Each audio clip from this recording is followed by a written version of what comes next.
Hare Krishna. Hare Krishna. Welcome. Is anyone here for the first time? Ooh, most of you. Okay, very good. Very happy that you came here today to this place. So I'll give you a little background about the place, just so you know where you are. So the Hare Krishna movement, we began in the Western world in 1965. And Swami Prabhupada, who is on the seat of honour, his picture is there and on the seat of honour, he left this world in 1977. So between the years of 1965 to 77, 12 years, he spread the Hare Krishna movement all over the world. He came out of India. And he left India at the age of 69. He had his 70th birthday on the boat as he was coming across to America in 1965. And then when he arrived in America, he was given a free passage on a boat. It was a cargo ship from India to Boston to America. And when he came across on the cargo ship, he only had $8 in his pocket and a trunk of his books, which he translated from Sanskrit, the ancient Indian language, to English. And then within 12 years of arriving, he opened 100 temples all around the world, initiated something like 10,000 followers into the practices and the tradition of Krishna consciousness. And millions of his books were spread all over the world and read by, and now the books have been translated, I think, nearly every language in the world. I don't think there's many languages where you can't get his books now. And the Bhagavad Gita, have you heard of the Bhagavad Gita? Yeah, most people have heard of the Bhagavad Gita. So the Bhagavad Gita in India, that would be the equivalent of the Bible. That's like the main book of Hinduism or of Krishna consciousness. So Prabhupada, his version of the Bhagavad Gita, he calls it Bhagavad Gita as it is. His version is the most widely read version on the planet. There's about 600 translations, but his is and there's millions of books have been in so many languages in the world have been translated. So he came in 1965 and then spread the movement, and he came to Australia 6 times in the 1970s. I was only a kid. I was only 8 years old when he left this world, so I never met him directly, but I've dedicated my life to following his teachings. And he asked that we would establish farm communities all over the world to show a positive alternative to the modern civilization. Because modern civilization is not working so well. Does that sound reasonable? Yeah, sound reasonable. It's not working so well. It's like, sometimes you buy something and it doesn't work so well. Like these days they always build things so they will break. Like your car, or your phone, or your vacuum cleaner, or the light bulbs. Everything breaks. They make it like that. They can actually make light bulbs that go for about 30 years or so. But they make them so they break, so you have to keep buying more and more. So Western civilization is like that. Right? We know it's going to break. Or actually, it's already breaking. Just look on the news. I don't have a television, so I don't watch, but I look up once in a while what's going on, or if something really bad's happening, you hear about it. My wife told me this morning there was a big earthquake, Syria and Turkey. Yeah, big earthquake. I didn't even know. She told me this. I'd heard there was something, but she said this morning it's bad. A lot of destruction. So so many problems in the world now. So Prabhupada understood that we don't have to live like this. You don't have to cooperate. Just like Gandhi, you've heard of Gandhi? Yeah, everyone's heard of Gandhi. So Gandhi, he helped to get the British out of India. And his policy was no cooperation. So that's what we do in the Hare Krishna movement. Right? We're not going to cooperate with the ethos or the philosophy or the direction of Western civilization because it's not working. So why cooperate? we cooperate in the sense that, we drive on the roads and we pay taxes and, we cooperate. Not like we're totally rebellious, and we're not going to be like that, but we're not going to follow the ideology. Because what is the ideology of, look at Australia, right? Australia is very young. It's, how old? 200 years old? Yeah, it's not old. When was Australia founded? 1788. 17. Depends which date. Here we go. So many dates. 17 what? 1788 is one. 88. So we say 1788. Yeah. Yeah, that's when it was invaded. Yeah. Like that. So, it's when white men came and they started doing all their good stuff to make the world positive and peaceful, as white men do all over the world. Right. They're just making such a... Let the women run it for a while. Because the men are not doing a good job. The white men are not doing a very good job at all. So, if you look at the culture of Australia, because it's such a young country, it's only 200 years old. Like I was in Cambridge and Oxford, a number of years ago, and you're walking down the street, and my friend was taking me down the street, and he said, that library there is 800 years old, and that building there is 600 years old, and like that. I mean, such an ancient culture, and that's not even an old culture. There's much older cultures than that. But Australia is just a young culture, and what is the culture of Australia? If you have to define it, what is the culture of Australia? Multicultural. Yeah, well, you could say that on one level. Yeah, many people live here, so you can say multicultural. But what's the culture? What do we do? The culture of Australia is consumerism. And same as the Western world. It's consumerism. Just consume as much as you can. Then you'll be happy.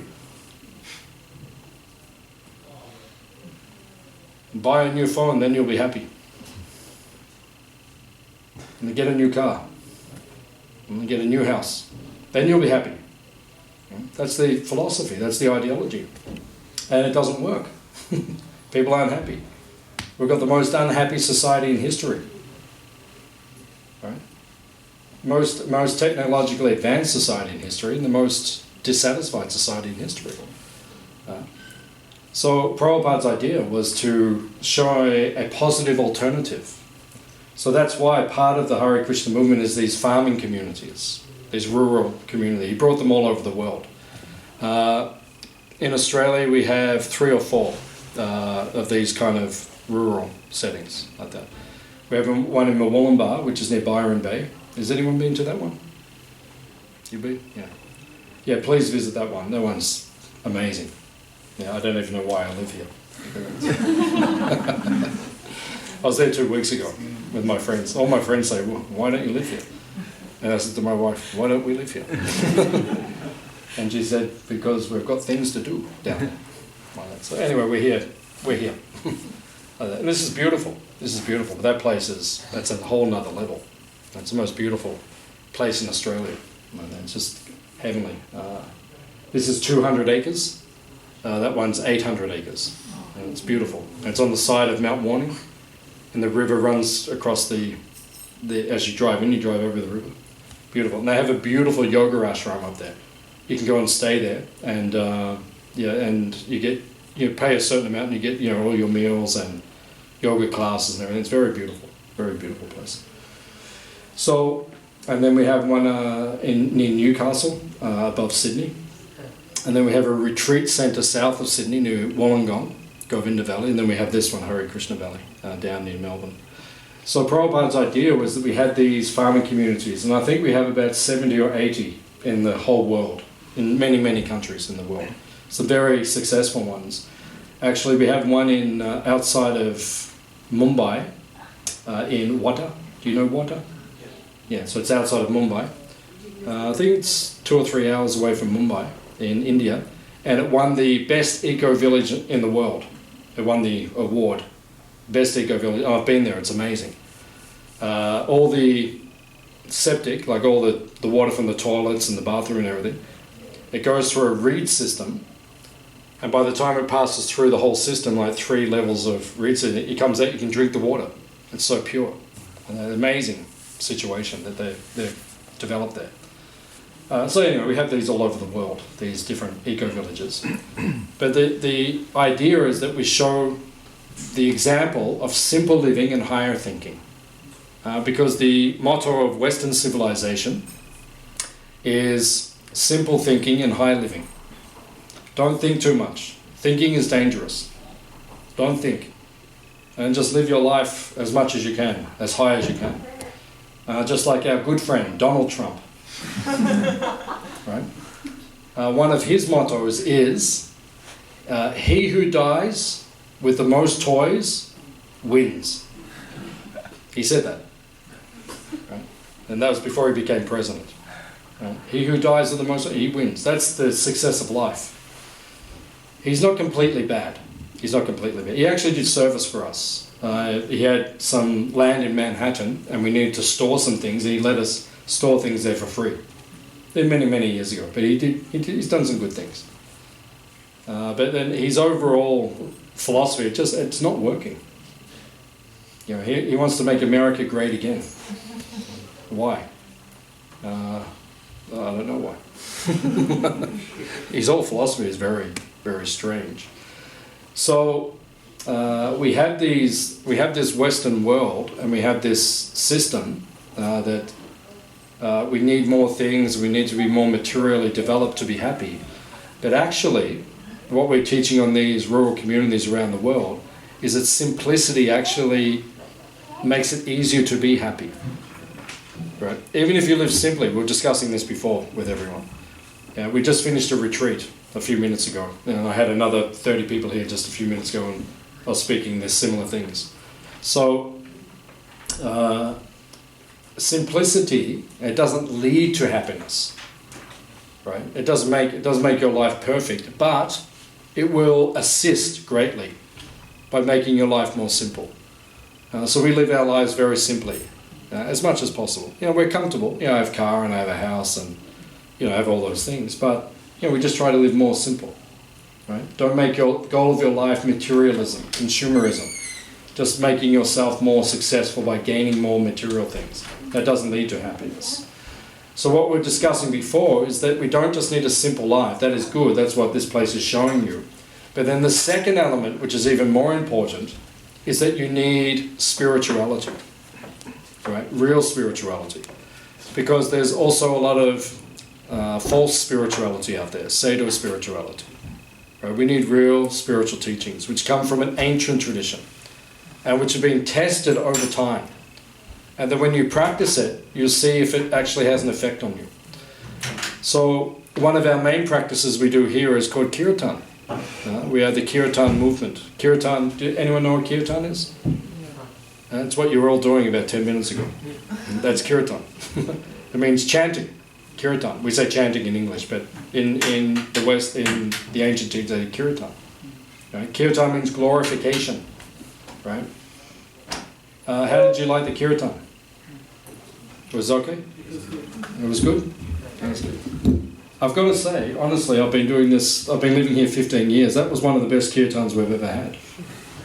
What do you think, Tuli? Yeah, I agree. It had a really nice feeling. Yeah, real nice energy. It was really, really nice.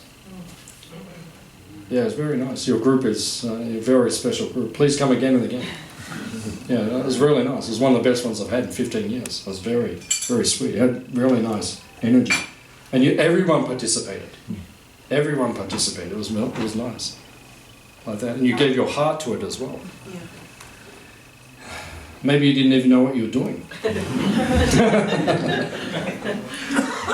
Maybe you didn't even know what you're doing, but you did it. And that's an interesting point. Because in the ancient teachings, it's called Agyata Sukriti. Agyata Sukriti. Agyata Sukriti means unknown pious activity. In other words, you may not even know what the words mean, but you're doing it, and you felt something. There was something there, right? There was something there? Tell me. If it's not, tell me as well. If you say, well, there's nothing in it, you know, you guys are a little crazy, but your food is good. Oh, it's okay. I don't mind. Like, tell me. But is something in it? You can feel something? Yeah, there's something in it. Okay. So, that is called Kirtan means the mantra that we were chanting, especially we chant different mantras, but the Hare Krishna mantra, it is made of the words, the sounds are spiritual. They are the names of Krishna himself, God himself. So when you're chanting those names, Abhinitwa Nama Namano, it says in the ancient teachings, the spiritual energy of Krishna himself descends whenever that chanting takes place. So there's another person here that we didn't see, like physically, we weren't seeing him, but it was Krishna himself, God himself. And therefore when you're doing that chanting, he is there, he's present, and you can feel his presence, and everything becomes blissful. In Sanskrit we say Ananda. Ananda means bliss, happiness. So the more, because we do a lot of chanting, you know, like those of us who are initiated in this tradition, that mantra we were chanting before, but we chant on beads in a meditative way. You see in our shop there's meditation beads, 108 beads. So we chant on the beads, we chant for 2 hours every day. I've been doing this for like over 30 years. And we get up 4 in the morning, we chant, do our meditation. And when you're hearing that spiritual sound of the mantra, it purifies the consciousness. And it unites you with Krishna, with God. And you feel spiritually blissful and happy. That's why some people say the Hare Krishna people look happy. Is it true? Yeah. It is? Okay. Because I don't know. Because I'm a Hare Krishna, so I don't know if we look happy or not. I mean, I hope we do. It's our job description. You know, we sign a contract when we're moving in. You have to look happy all the time. Even while sleeping. Even while sleeping. Yeah. Yeah, I sleep with a smile on my face. You've seen? Yeah. I kick you if you don't. Yeah. I sleep like this. Like.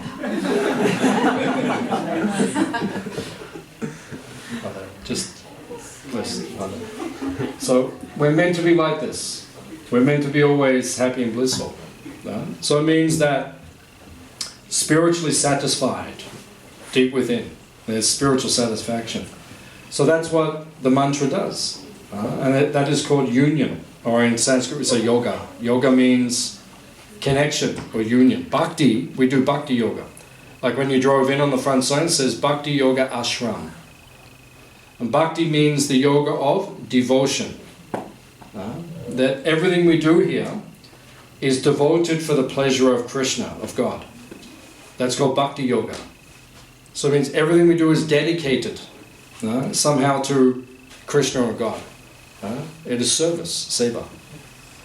So that is the point of our... Yeah, you can sit anywhere you want. You can sit here as well.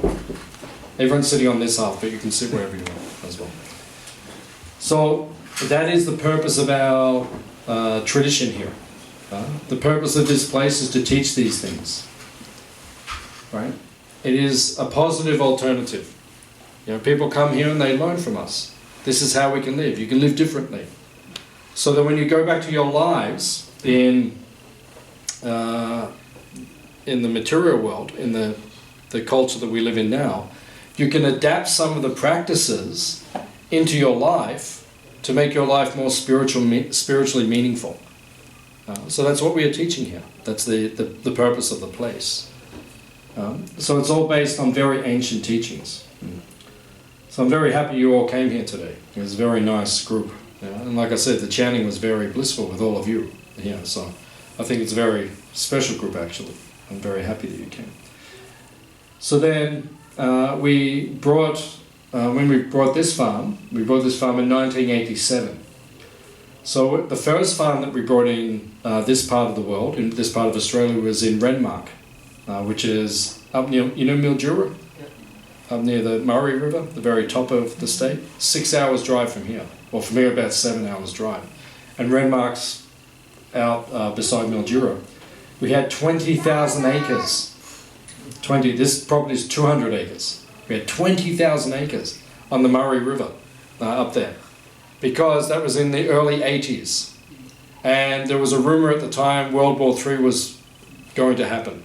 You know, Reagan was there, and who was there? Was it Gorbachev at the time? Or with Reagan and Gorbachev, I think, at the time. So, you know, there was always talk, you know, World War III and all that. So our leaders decided, let's buy 20,000 acres out the back of nowhere so that we can, if everything falls apart, we can all go up there and we can eat watermelons. Because they grew thousands of watermelons up there. Watermelons and cantaloupe. So all the Hare Krishna people can go and eat cantaloupe and be happy. But the problem was it was way too far away. So then they sold that and then they brought this property in 1987. And when they brought this property in 1987, they decided to build a school. And this building that we're in right now is the school. This was a school. It ran for 7 years, between 1989 and 1996. There was a primary school for Hare Krishna kids. And this is actually the classrooms we're in right now. When I came here 15 years ago, these were classrooms, blackboards, and looked like, a place for kids. So we came here and then we decided to change it into a retreat center. So then we renovated it and we tried to make it look more like a retreat center. So now we run retreats on a regular basis. And people come here, like we have these open days once a month, and people come here to learn a positive alternative, something else that you can do with your life. Because I know for myself, like I was explaining to the group before, I became a Hare Krishna monk when I was 19 years old. Because, I finished school and I went through, certain traumas in life, like we all do. Has anyone been through any trauma in life? One lady up the back, okay. And the man, 2 people, and one lady here and one lady there, okay. So 5 of you went through, 6, okay. All right, 6 people went through traumas, the rest of us got through it smoothly. You know who you are. But the rest of us, we went through trauma. Because life it's a battlefield, actually. It's a battlefield. Like this book is spoken on a battlefield, Kurukshetra. That's about it. You can still go there now, Kurukshetra, the place where the battle took place in India. That's 3 hours north of Delhi. Kurukshetra, sacred site where the Bhagavad Gita was spoken. So life is a battlefield, right? It's not easy. No one ever said it was going to be easy. Who told you life was going to be easy? Who told you that? Did anyone tell you that? People say life will be... No, it's not like that at all. It's quite the opposite. The question is, why is it like that? That's the question. Why is it like that? Just come forward a little bit. Just come, yeah. Yeah, we've got so much room here. Everyone's like sitting in one spot. It's like being on a train in India. You go to India, everyone sits in the train, everyone's like in one spot. Right? Spread out a little bit. Like this. So, the question is, why is life difficult? Right?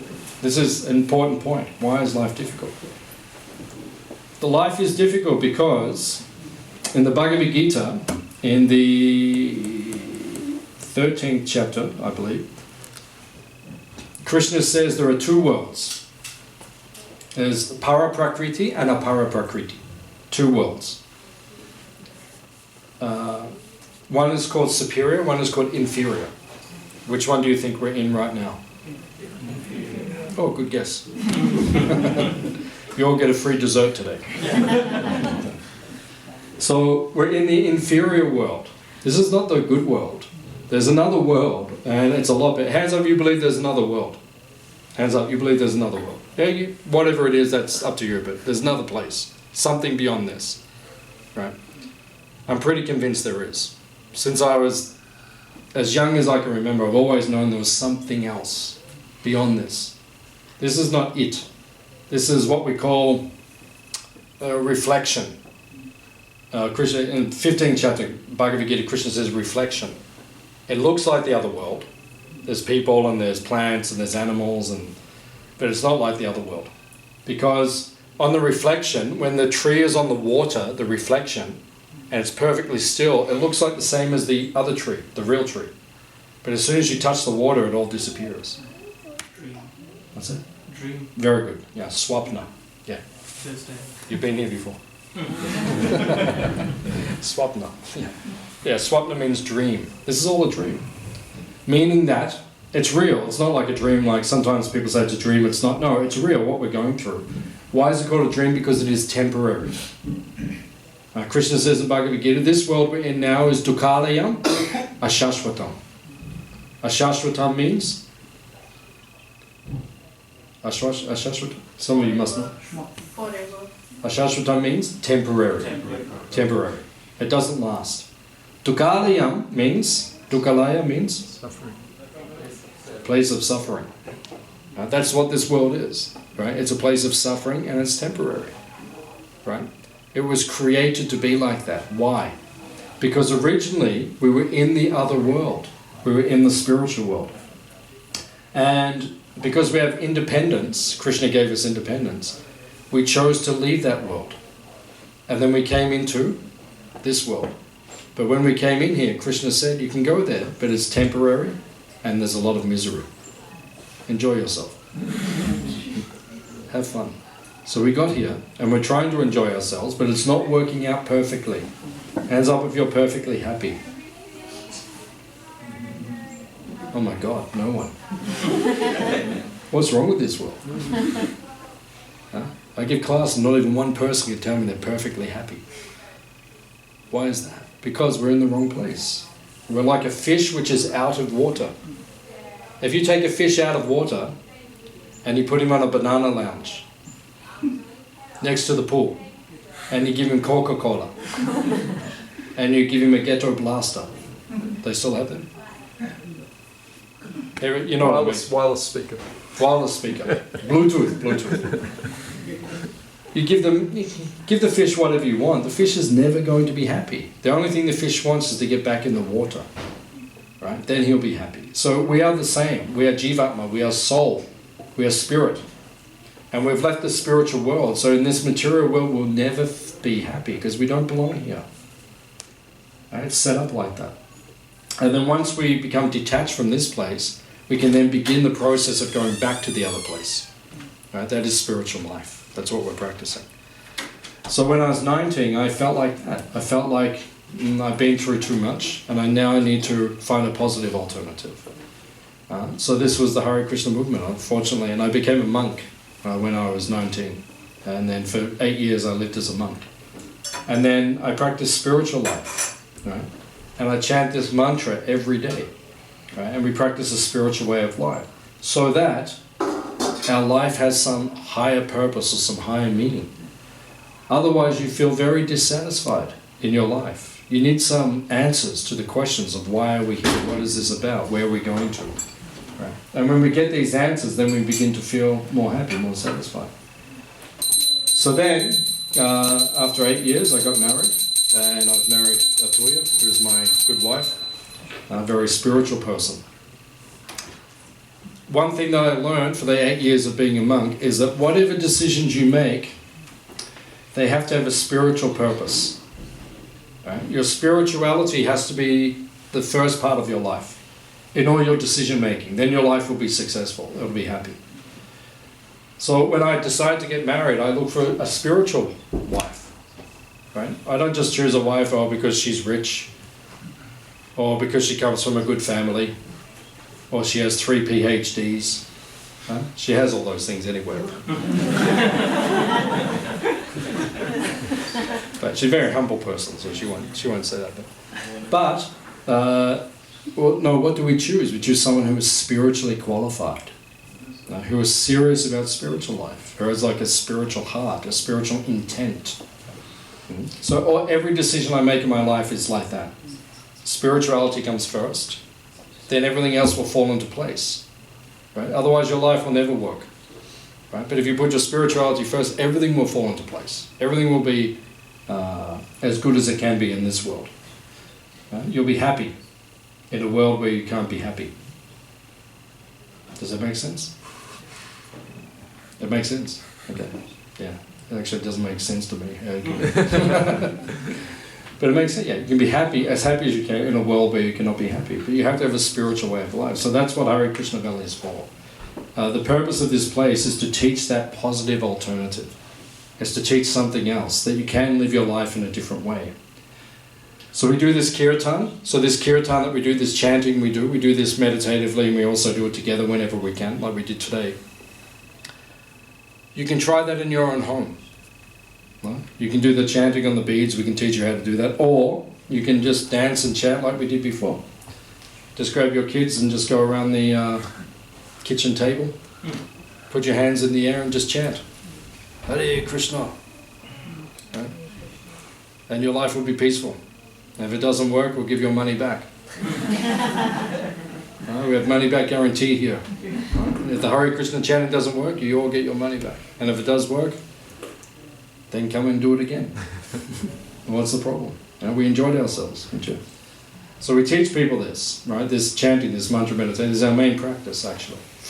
It will make you spiritually enlightened, which is the goal of life, to become spiritually enlightened. So this chanting will make that for you. Then we do what we do now. We have philosophy. You need philosophy in life. The third chapter of the Bhagavad Gita is called Karma Yoga. What does karma mean? Karma. You all know this word, karma. What does it mean? Very good. Action. So, have you ever done karma? Every day you're doing karma. Karma means action. But the law of karma means whatever action you do, there will be a reaction. Right? Just like when something bad happens to you, what do you think? That is my karma. Yeah, because what you thought, okay, if something bad happens to me, that means, what does it mean? I must have done something bad. I must have done something bad in a previous life, or even this life. You do bad things in this life, bad things will come to you. You do good things will come. That's karma. Right? What we teach here at Hare Krishna Valley, we don't teach karma, we teach akarma. Krishna speaks about this in the 3rd chapter of Bhagavad Gita. Akarma means no karma. So does it mean we don't do anything, we don't act? Is that what it means? Is that what it means? Are you saying yes or no? First you went like this and now you're going like that. I'm trying to understand the deeper meaning behind that. Okay. Yeah. So the question is, are we doing karma or are we not doing? Are we doing action or are we not doing action? Huh? We're doing action every time? Yeah. Yeah, just like we cook for all of you, right? That's action, that's activity. Right? We've been cooking for hours for all of you. Right? Hours. Right? That's action. We're doing things. But it's not action because it's akarma, which means no action. So how can it be action but no action? Because when we cook the food, which is called bhoga, food in India we call bhoga, then before we eat it, we offer it to Krishna, we offer it to God. That's what my wife is doing now, behind the screen. We have all the things we've cooked today, and we've put it on the altar, and we're offering it to pictures of Krishna, to God. Right? So then he tastes it, and it becomes prasad, it becomes spiritualized. And then we will eat it. So we never eat anything unless it's first been offered to Krishna, to God. Right? And then when we take that, it's called prasad. And prasadam, spiritual food, it purifies your consciousness. So that is called akarma. Why is it called akarma? Because if you cook the food, even if you're vegetarian, like we're vegetarian, so if you cook the food, but when you take the carrot, you have to kill the carrot, right? Take its life, so that you get a little bit of karma for that. So if you cook the food, and then you eat it, but you haven't offered it first to Krishna, when you offer it to Krishna, he takes the karma away, and then it's called akarma. Make sense? Yeah. Yeah. So that's what we do. And then there's akarma, there's no karma attached. And then your life becomes karma-less, very much. And that's why, at Hare Krishna devotees, because we live like this, we don't get so much negative karma from even the things we did in the past. So therefore, we tend to be more peaceful or more... what's a good word? Like more, what's that? Composed. Composed, yeah, but more lighter, like light. I feel that myself. There's a lightness. Because like a lot of my karma's gone because I'm living my life in a spiritual way now. So this is what we teach. We teach these things. So you have to have some philosophy in your life. 3rd chapter of Bhagavad Gita is called Karma Yoga. How to make your karma spiritual. The 4th chapter is called Jnana Yoga. Jnana means knowledge, right? So it means when we act, we have to act with knowledge. And what does the modern world do? It acts without knowledge, right? Because if you have knowledge, you'll make the right decisions. Just like the North American Indian people. They say, in their tribes, they say, never make a decision that will negatively impact 7 generations of your people. Right? Imagine if we all acted like that on this planet. The world would be pure. The rivers would be clean. Right? The earth would be fertile. Right? But because there's a lack of knowledge, they're not making decisions which will affect 7 generations, they're making decisions which will affect the next generation. And possibly the biggest problem, there's several problems which we've got right now in this point in history. It's a very interesting point in history. One of the biggest problems we have right now in history is the degradation of soil. There's so much damage to the soil on the earth right now, the next few generations are really going to find it hard to produce food sustainably. Right? We don't realize how significant the impact is right now. Right? So the big problem, why is it? Because people are acting without knowledge. Here at Hare Krishna Valley, we have a good system. We fertilize the soil. How do you fertilize the soil? 27 cows and bulls doing poo all day long. Why do you laugh? You don't like the word poo? Okay. Dung. You're still laughing, okay. And kangaroos help it too. Huh? Kangaroos help it too. What is it? Kangaroos. Oh, the kangaroos. Yeah, but they're... Help it. Yeah, that helps. Yeah, but it doesn't have the same potency. Yeah. The cow's dung, it's a lot bigger. But it's full of... in India we say Shakti. You know this word Shakti? Shakti means energy. Yeah. That's why the cow is sacred. Like you see in the pictures, Krishna's with the cows. When you go back to the other world, it's full of cows. Hands up if you like cows. Okay, that's good. Because when you go back, it's hard to sleep.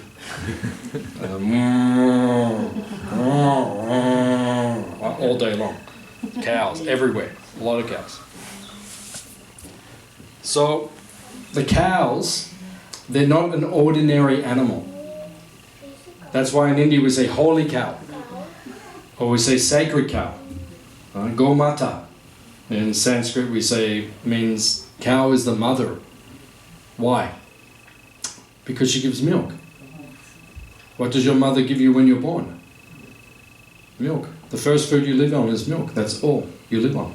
And then when your mother stops giving you milk, you know, because either she runs out or she says, maybe that's enough.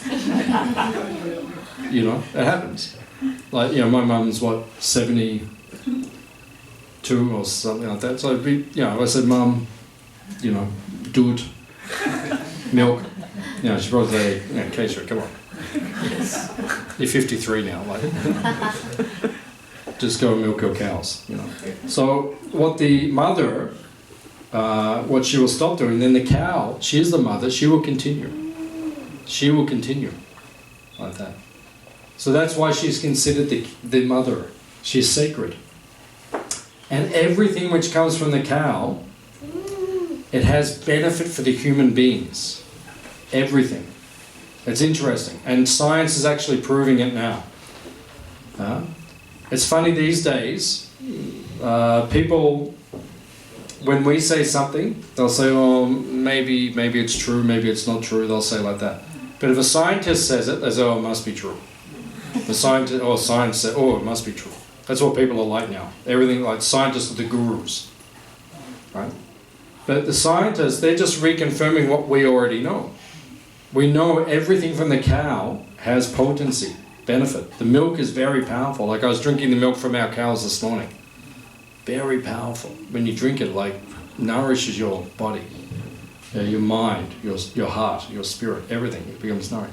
But even the dung from the cows, it is antiseptic. If you come to my house, if you want to come, I have an eco house just over here where we live, off-grid, mud brick eco house, very special house, very beautiful house. One of the floors in one of the rooms is made of cow dung. In India, you go, everyone puts cow dung on the floors. Right? Africa, they do it. Different places, they do it. My cousin came here a number of years ago, Chelsea, and people come to visit my house. I say, oh yeah, the floor is made of cow dung, earth, sand, and cow dung. And my cousin said, you got cow dung on the floor. Like, why do you put cow poo on the floor? I said, you know, Western people don't understand this, but actually it's antiseptic. It has benefits. Like in India, they use it to clean things. Yeah. Take the cow dung, you clean it. People think that's strange, right? Or the cow urine, when the cow does wee, right? So people think, oh, you know, urine from an animal, that's impure, which it is. You know, something passes urine on you, you think, oh my God, you know, I just got weed on by a pig. Or a goat. You know, it's not nice, no one likes it. But the cow urine is different, right? In Ayurveda, in the ancient medicine from India, they use it to treat liver disease. Very powerful. We have it for sale in our shop. You can buy it, right? You drink it, right? It will nourish, antibacterial, antimicrobial, right? It actually works, these things. And people say, well, I don't like the taste. You're a cow wee, I don't like the taste. You know? I drink it sometimes, and I actually don't mind the taste, I'm being perfectly honest. You know, I don't mind the taste. I find it medicinal. You know, when something, a medicine, you taste it, you feel like it's benefiting you, right? And I'd rather take that than allopathic medicine. You know, go to a chemist and take some, I mean, God knows what we're putting in our bodies. You know, you go to the chemist, you don't even know what they put, you know, it has all the things on the, you know, you read the label, it says chlorophene, xenophyte. I don't know what they are, but you know. But you know, I don't even understand. Why are you putting something in your body you don't even understand what it is? At least when we give you cow wee, we can say it's cow wee. Okay, it might be a bit strange, but you know, when you drink it, at least you know what you're drinking, right? And if you die, you can blame us. You can say, well, they gave me the cow wee. At least you know where it came from. Whereas, like, you know, if you take some medicine, you don't even know where it came from or what it was that you put in your body, any of those things. So everything that comes from the cow is beneficial. Therefore, after we have lunch today, we'll take you all up if you want to visit. Would you like to visit the cows? Yes. Yeah, it's sacred. And we have 2 babies. One is 5 weeks old. Her name is Gita Govinda. Govinda. Gita Govinda. They like it. Gita Govinda. Okay? Gita Govinda. Gita Govinda. Gita Govinda, she's only 5 weeks old. Very beautiful. Very good. So she's up there. And then we have Dharma. Dharma is a boy. He is 10 weeks old. Very pretty. When was he born? It was on the wood chop. Yes. Yeah, the wood chop weekend. 10 weeks ago, we're chopping our wood, and the Manigriva drove up the hill, and he said, "Dharma is there." So we all came down and we saw a brand new baby. We delivered him by the spring. Yeah, just down here by the spring. He was born just at the bottom of the hill where we have a spring. You know, before you come up the hill, there's a little. That's a spring. That's water comes from underground all the time. Never runs out. Right? Don't tell anyone that we have. Because you watch, in the future, not far from now, people will fight for water. You watch.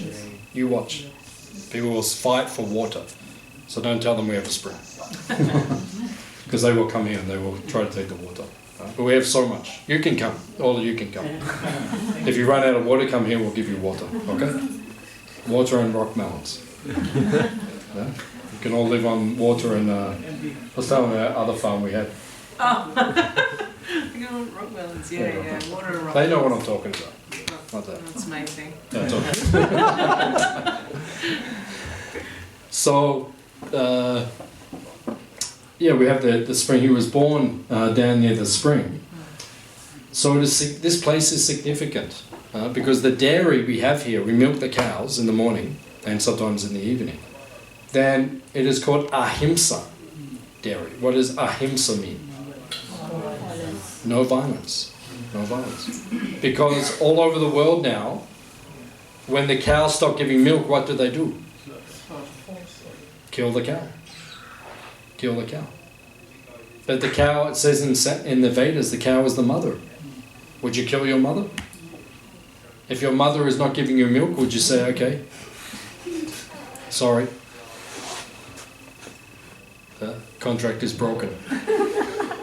No milk, no life. We would not do it. If you did that to a human being, they would put you in jail. But the human beings do it to the animals, the cows, our mothers, all day long. No one puts them in jail. Why don't we pass a law that if you kill the cow, you will go to jail? Why don't we pass the law? Why not? Hands up if you think that's a good law. Yeah, good. Let's pass it. Who's running Australia now? Anthony Albanese. Anthony Albanese. Okay. Anyone have the phone number? We have a majority in Hare Krishna Valley. We've done a vote. Hey, Anthony. Hey. Hey, Kesava from Hare Krishna Valley. Hey. Do you want this? Oh, I'm talking. Hey, you passed a law not killing the cows, all right? Thank you. Okay. This is the point. But in this Western world is so mixed up, they think that is normal behavior. Normal. Oh, you just kill animals. Yeah, I'll just eat any animal. That's not normal, actually. Like if you go to India and you go to the restaurants, what does it say on the restaurant? Veg or non-veg? What's non-veg? That's the not normal stuff. Non-veg. But here in Australia, in the Western world, that's normal. Everyone just eats meat. And like we travelled last year or the year before, we went up to Northern Australia. 2 years ago. 2 years ago, up near Cairns, like Northern Australia. Hard to get vegetarian food. We walk in some places, I can vegetarian food, the people just look at us like.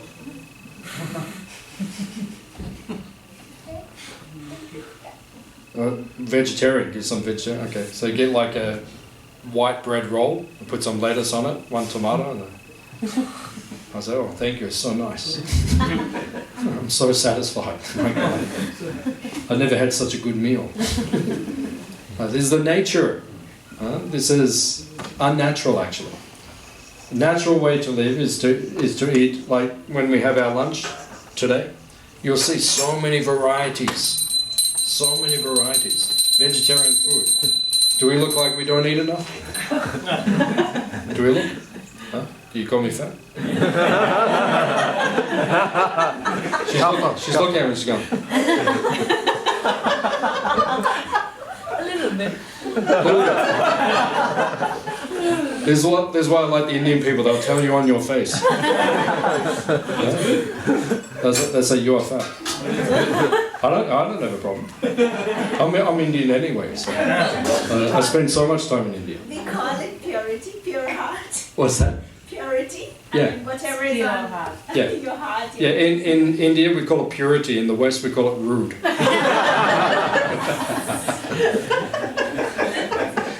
But which one is better? Purity sounds much nicer. Yeah. Purity is, because actually that's what it is. We just say on your face, you are fat.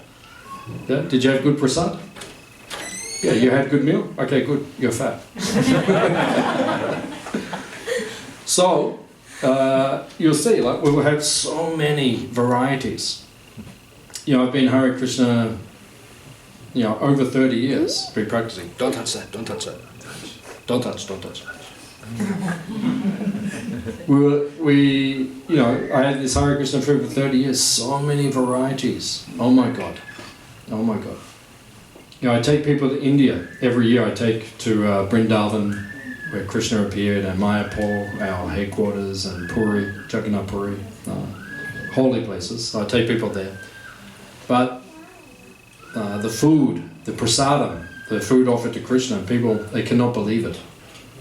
Some of the things that we have and those things, so many things you can make. You don't need to kill the animals too. So here we have the ahimsa dairy. Ahimsa means no violence, right? The cows are born here, they will die here. That's it. No violence. Right? You don't have to make them feel insecure. If you make the animals feel insecure, if you make the animals feel fearful, humanity will be fearful.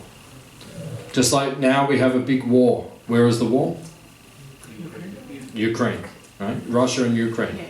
Why is that war there? One reason, right? Because the humans eat the animals. And that tension, that anxiety they give to the animals, the karma comes back to the humans. It happens all over the world. Wherever people treat animals like that, it will come back to the humans. People say, we want peace, we want peace. You're not making the animals peaceful. That's why when people come here to Hare Krishna Valley, they say, oh, it's so peaceful. Does anyone feel it's peaceful here? You feel it's peaceful? That's good. Why is that? Because the animals feel peaceful. If the animals feel peaceful, then the humans will also feel peaceful. You can't have one without the other. This is knowledge, jnana. You have to have both. This is what we're teaching here. So that is our package. That's what you will get today. You'll get some chanting, you'll get some philosophy, you'll get some spiritual food, and you'll get to see the cows. Is it okay? Yes. Okay. Does anyone have any questions or comments on anything that we have talked about today? You can ask. About anything. If you have any questions about the meaning of life or anything, that's what we specialize in. There's our specialty. You can ask anything if you have anything you'd like to ask. Usually, because we do this once a month, we have an open day once a month, usually I speak for 10 minutes, then I just ask for questions. But today, I don't know why, but I just spoke. So, was it boring? Okay, that's good. That means I can keep my job. If I give boring lecture, they get rid of me. So I have to make sure it's not boring. Any questions? Yeah. Mention about like offering food to the god and it becomes a prasadam, right? Yeah. How is that possible if you're traveling somewhere, like it's on a plane, how is that possible? How is it possible if you're traveling on a plane or traveling somewhere? How do you have the food? We bring the food with us on the plane. We carry it onto the plane. Like I have a big bag, I carry it onto the plane. And then I eat the spiritual food on the plane. I remember a few years ago, I was traveling to India. I usually go to India once a year. I was on the plane and I was eating samosa. You know samosa? It's like, everyone, hands up, you don't know samosa. No. Oh, you all know? Yeah, everyone knows samosa now. Yeah, you can get it anywhere. Yeah. So I was eating samosa on the plane. And then, like 2 seats down, there's one Western lady there, she's eating the plane food. And she keeps looking at me like this. So looking at her, and I'm like eating this one. And then she says to me, she said, "Oh, what is that?" I said, "It's samosa." I said, "I'm not going to eat the plain food."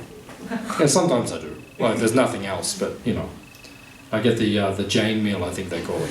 No onion, no garlic, like that. So sometimes I eat the plain food, not very often.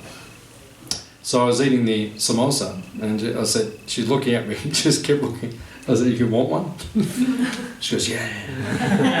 So I gave her the samosa, and she said, "Oh, so nice." I said, "Yeah." I said, "Why are you eating plain food for?" You can bring your...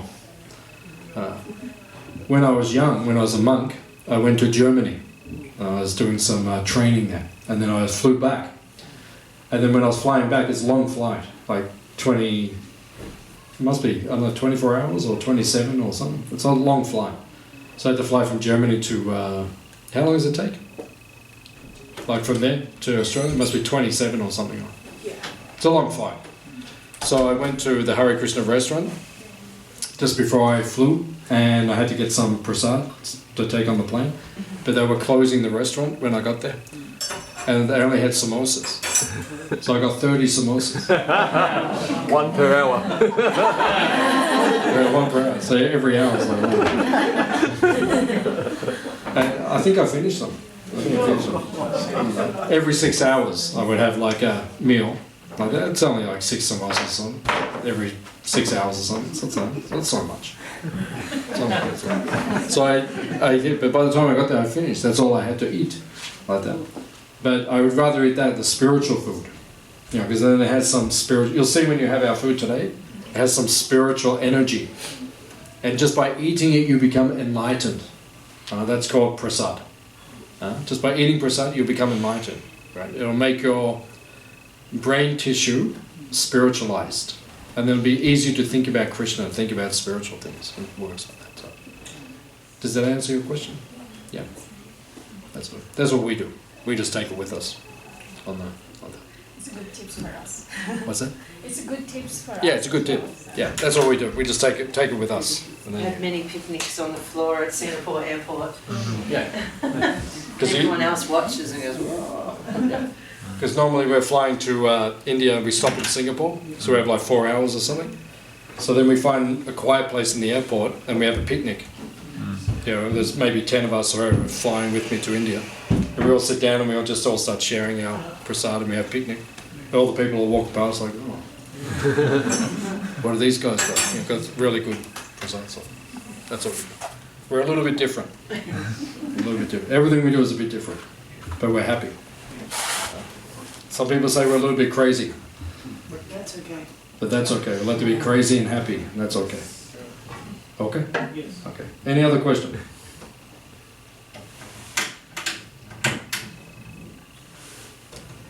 Usually there's more questions. Up to you, if you want to ask something. Yeah, You sorry. were just mentioning about the purpose of life. If you could please talk about that. The purpose of life. Okay, we have 4 minutes.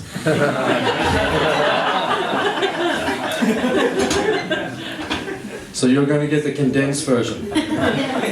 If you had asked me 1 hour ago, I could have spoken for 1 hour on the purpose. But I can answer it. I can answer it in 4 minutes, no problem. The purpose of life, first of all, is understand who you are. You are Jivatma. You are the soul. You are not the body. The body is material. You are Jiva.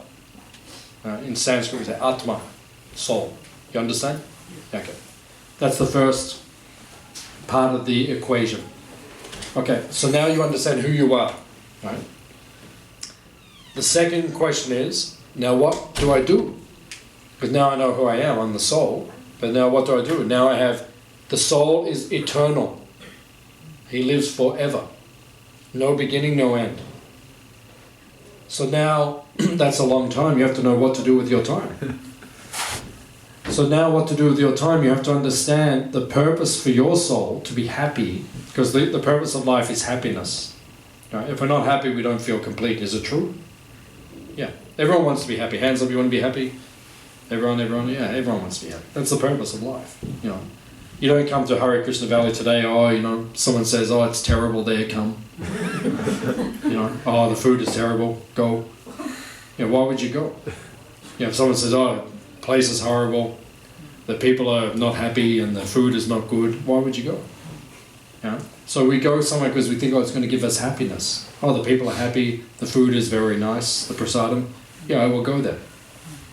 So the purpose of life is to serve Krishna, to make Krishna happy. That's what I do with my life. I've been doing this for many, many years. I understood this when I was very young. I was a brahmachari. So I was trained by my guru. The purpose, if you want to be happy, you have to make Krishna happy, you have to make God happy. So like today, what did I do today? This is the second talk I've given today. 30 people and then they left and now you all came and then, and when you all leave there's another, no, I was just joking. But this is what I do with my life. So does that make God happy? Yes.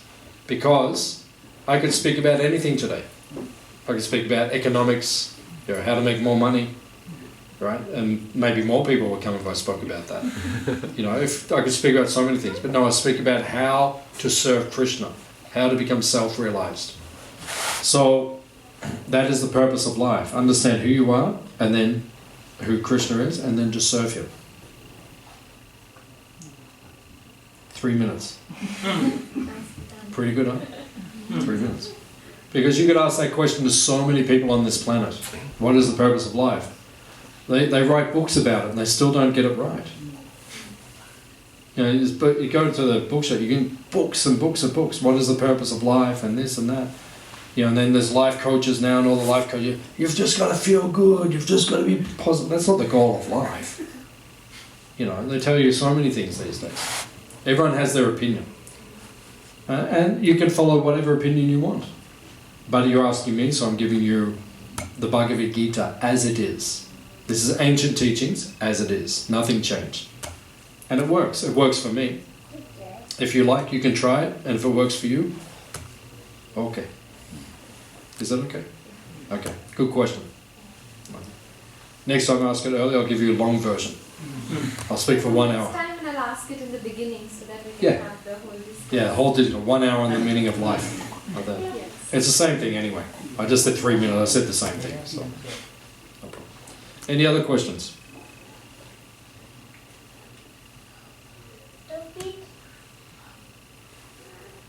Okay. Everyone's happy? Good. Very nice group. I don't know why today, but it's very nice energy, which is here. It was one of the best chantings we ever did. 15 years I've been here. It was very, very special. So now we're going to have some prasad, spiritual food. And you will become enlightened just by eating it. And in the Hare Krishna movement, our tradition is you have to go back at least 3 times. Like they'll give you a plate. Once you finish that, then go back again, and then go back 1 more time. That's our tradition. If you can do that, I will give you initiation. If you can't do it, then you come back next time. Keep practicing. Practicing makes perfect. That's okay. So we'll go out. It should be ready. It should be ready. My friends have been cooking for you all today, and there's only a few of us here at the moment. Some of our volunteers are not here at the moment, so we only have a very small group today. So it should be ready, but when we go out, if it's not ready, we'll just have to wait a few minutes, but otherwise. So we'll just go out, go that way, and then you can sit. We have a room there, you can sit inside or you can sit outside. And then in 1 hour from now, we will go and see the cows. So if you'd like to join us, then after prasad we'll go and see the cows. Is it okay? Okay. Hare Krishna. Thank you for coming. Please come again.